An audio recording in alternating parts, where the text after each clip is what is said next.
or from the goats. And you shall keep it until the 14th day of the same month. Then the whole assembly of the congregation of Israel is to kill it at twilight. Sunset. Moreover, they shall take some of the blood and put it on the 2 doorposts and on the lintel of the houses in which they eat it. And they shall eat the flesh at that same night, roasted with fire, and they shall eat it with unleavened bread and bitter herbs. Roasted, that's right. Do not eat any of it raw or boiled at all with water, but rather roasted. He reiterated that. Roasted it, both its head and its legs along with its entrails, which is everything. You throw the whole lamb in the oven to be roasted. And you shall not leave any of it left over till morning, but whatever is left of it until morning you shall burn with fire.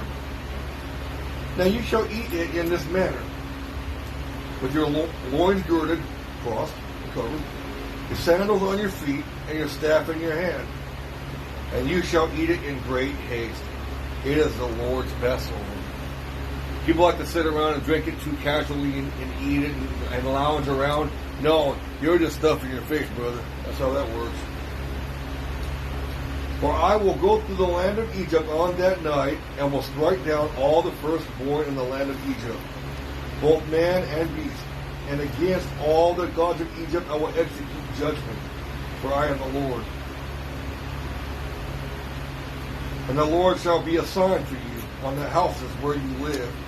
And when I see the blood, I will pass over you. Thank you, Jesus. And no plague will befall you to destroy you when I strike the land of Egypt. Now this day will be a memorial to you, and you shall celebrate it as a feast to the Lord throughout all your generations. You are to celebrate it as a permanent and everlasting ordinance. I'm going to get back to that when I get done here, because that's actually what we're talking about right here. 7 days you shall eat unleavened bread. On the first day you shall remove leaven from your houses. For whoever eats anything leavened from the first day until the 7th day shall be cut off from Israel. And on the first day you shall have a holy assembly, and another holy assembly on the 7th day. No one will work at all shall be done on them except what must be eaten by every person, that you alone may be prepared by you. You shall observe the feast of unleavened bread, for on this very day I brought your hosts out of the land of Egypt. Therefore you shall observe this day throughout your generations as a permanent ordinance. He said it again. Reiteration is important. In the first month, on the 14th day of the month at evening, you shall eat unleavened bread until the 21st day of the month at evening. 7 days there shall be no leaven found in your houses, for whoever eats whatever is leavened, that person shall be cut off from the congregation of Israel.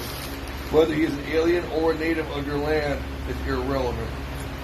You shall not eat anything leavened in your dwellings, you shall eat unleavened bread. Then Moses called for all the elders of Israel and said to them, Go and take for yourselves lambs according to your families, and slay the Passover lamb. He shall take a bunch of hyssop and dip it in the blood which is in the basin, and apply some of the blood that is in the basin to the lintel and to the doorpost, and none of you shall go outside the door of this house until morning. For the Lord will pass through to smite the Egyptians.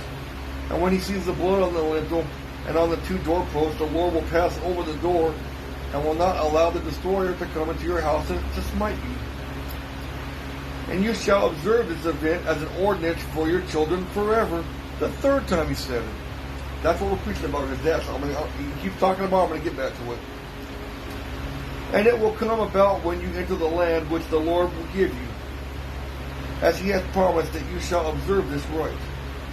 And it will come about when your children will say to you, What does this rite mean to you? That you will say unto them, It is a Passover sacrifice to the Lord, who passed over the houses of the sons of Israel in Egypt, when he smote the Egyptians but spared our homes. And the people bowed low and worshipped. Then the sons of Israel went and did so, just as the Lord had commanded Moses and Aaron, so they also did.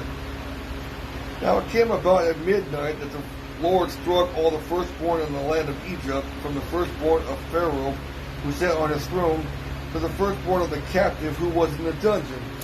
and all the firstborn of cattle. And Pharaoh arose in the night, he and all his servants and all the Egyptians, and there was a great cry in Egypt, for there was no one where there was not one dead in the home. Then he called for Moses and Aaron at that night and said, Rise up, get up from among my people, both of you, the sons of Israel, and go worship the Lord as you have said you would. Take both of your flocks and your herds, and you have said, and go, and bless me also. And the Egyptians urged the people to send them out of the land in haste, for they said, We shall all be dead. So the people took their dough before it was leavened with their kneading bowls, bound up in their clothes and in their shoulders. Now the sons of Israel had done according to the word of Moses, for they had requested from the Egyptians articles of silver and articles of gold and clothing. And the Lord had given the people favor in the sight of the Egyptians, so that they let them have the request. Thus they plundered the Egyptians and went out into the wilderness.